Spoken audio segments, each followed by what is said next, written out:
লজ্জাস্থান ঢাকার মতো একটা লুঙ্গি ছিল, এছাড়া আর কিছু ছিল না। শুধু আমাদের লজ্জাস্থান ঢাকার মতো একটা লুঙ্গি আছে, আর কিছু নাই। এরকম কে কে আছেন? হাত তোলেন।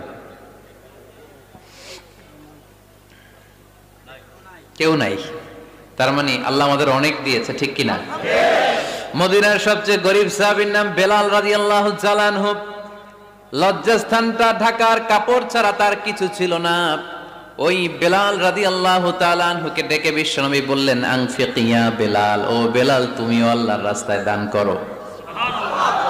আনফিক ইয়া বেলাল লা তাখশা মিন যিল আরশি ইকলালা, ও বেলাল আল্লাহর ধনভাণ্ডারে কমতি নাই, তুমি দান করো, তোমারও বাড়ায় দিবে কে?